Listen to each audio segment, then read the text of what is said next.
Hey, what's up, guys? Scott here, back once more with another video. Well, today's topic is going to be a little bit different. Today I'm actually going to be reviewing an animated series, talking about a whole series. Kind of just, my thoughts, the high points, the low points, the overall story, without getting into too much spoilers. But, so yeah, the series I'm going to be reviewing is X-Men Evolution. A series that kind of follows the overall the characters are still the same, the story's still the same, but there are some notable differences, like it kind of focuses on the mutants, on the X-Men in high school, so that's a little different. But they're still pretty much the traditional X-Men as far as their suits and powers go, and they all that. So I decided to binge watch this series because I remember watching it when I was younger, and then I knew I never saw every episode. So I decided I'm going to binge this, and I can appreciate it a lot more now that I'm older. So yes, the series was very good. The X-Men it primarily follows are Cyclops, Jean Grey, Kitty Pryde, Wolverine, and Rogue. I would say those, and Professor X. Those X-Men are the primary characters that the series focuses on.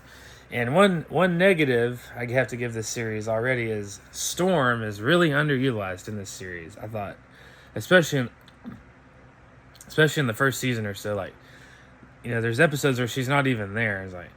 I was like, dude, Storm is a core X-Men. Like, why are you not giving her more to do? But she does get more episodes. Like, starting in season 2, she has more of a bigger role throughout the show. But in season 1, she was definitely sidelined quite a bit. So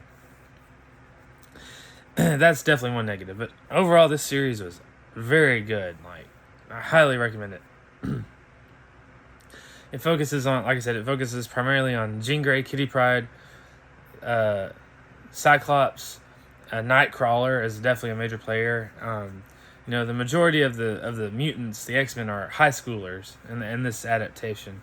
Now, Professor X and Storm and Wolverine, they're all older and are mentors / teachers at the Xavier Institute, so Xavier School. So, and then Beast joins them later too. Beast doesn't come into like the end of season 2, maybe the beginning of season 3.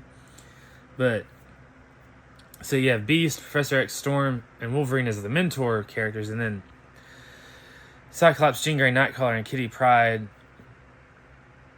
and Rogue as the high school character, the high school kids, the novices in this adaptation. So kind of an interesting dynamic there, but they all still work really good together as a team whenever they have to go on a mission. And so, this show has a lot of really good fights in it. The animation is really good, it even still holds up. And I thought the series did a great job of doing individual episodes while also building an overarching story. So starting out, Magneto and Mystique are the primary villains of the series for the first couple of seasons, but you get teased in season 2. You get a huge tease for Apocalypse, and then it starts building to him as the big bad of the whole series. And then, yes, ultimately in the series finale, the ultimate battles is the X-Men versus Apocalypse, and having to stop him. So I thought the series did a great job of planting that seed for Apocalypse early on, and then building to him as the series goes on. So kind of like the MCU did with Thanos years later, planted the seed for him in one movie and then slowly built him up till he was the ultimate big bad. So on a smaller scale, the series did that great with Apocalypse by teasing him and then learning more about him, and then ultimately having him be the big bad, the final big bad of the series. So yes, and so I thought the series did a great job of telling standalone stories and standalone episodes, but also telling a great overarching story with for the whole series as well. And several other Marvel characters besides the X-Men make appearances in this series. So excuse me, Captain America Steve Rogers appears in an episode. He does not speak. He has no speaking lines. But he appears in a flashback episode with Wolverine when Wolverine was in World War II, and they went on missions together. So you get to see Captain America Steve Rogers in this show. Nick Fury appears in this show, and S.H.I.E.L.D. appears in this show, and Hydra appears in this show. So there's lots of ties to the wider Marvel universe. Omega Red appears in this show, and Madam Hydra appears in this show. So this show has a lot of appearances from quite a few characters outside of the X-Men, that are associated with the X-Men, and I appreciated that.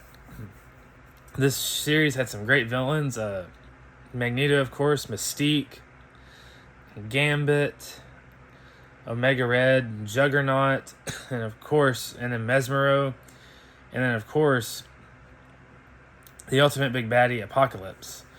And so yes, and Scarlet Witch and Quicksilver in the show.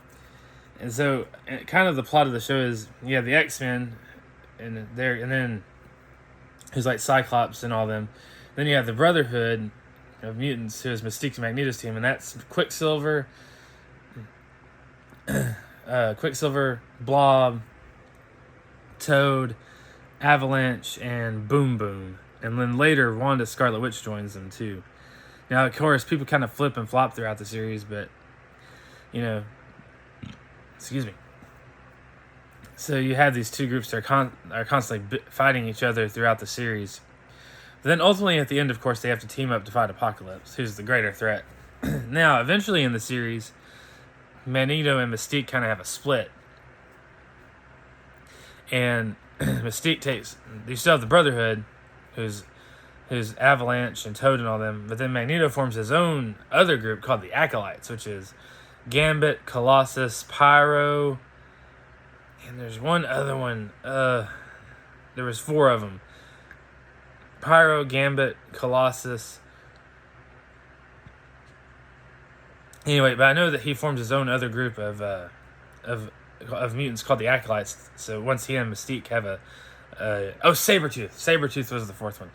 So Magneto and Mystique eventually have an argument and split. Magneto forms his other own group called the Acolytes, which is Sabretooth, Gambit, Colossus, and Pyro. So you essentially have 3 teams of mutants throughout the series.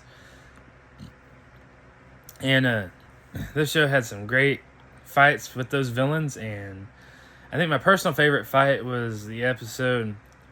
My personal favorite episodes were, of course, number 1 has to be the episode African Storm, that's what it's called. The episode's called African Storm, which is a storm-centric episode, which was so refreshing since she was so underutilized in the first half of this series. And it kind of delves into Storm's origins and her where she came from and kind of her backstory before she joined the X-Men. And then it focuses on this villain called the Hungan that wants to steal her powers for himself, and ultimately it doesn't go well for the guy. So love that episode. I love the episode where the team, actually there's 2 episodes. I love the 2 episodes where the team fights Juggernaut, and they have to, because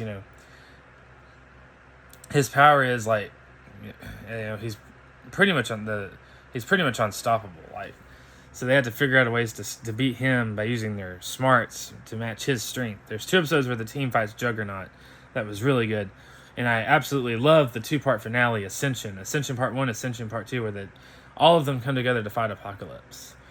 Those are my favorite episodes throughout the whole series that I can think of right off the top of my head.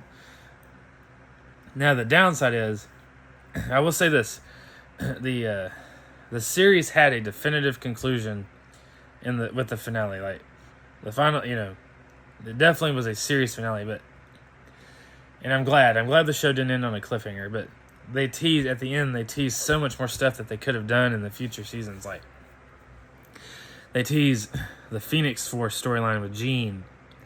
They teased Nimrod and Master Mold, and and just so much more they could have done. And then I wish we could have got more seasons of the show, but I'm thankful for what we got. So I'm glad the series had a definitive conclusion. So anyway, guys, I highly recommend this show, and good action, good animation, and good stories, and a good overarching story. So anyway, guys, X-Men Evolution definitely gets my stamp of approval. So I cannot wait to see the X-Men join the MCU officially, starting in Avengers Doomsday. So I highly recommend this show to watch in preparation for their MCU debut. Anyway, guys, thank you so much for watching, and peace out.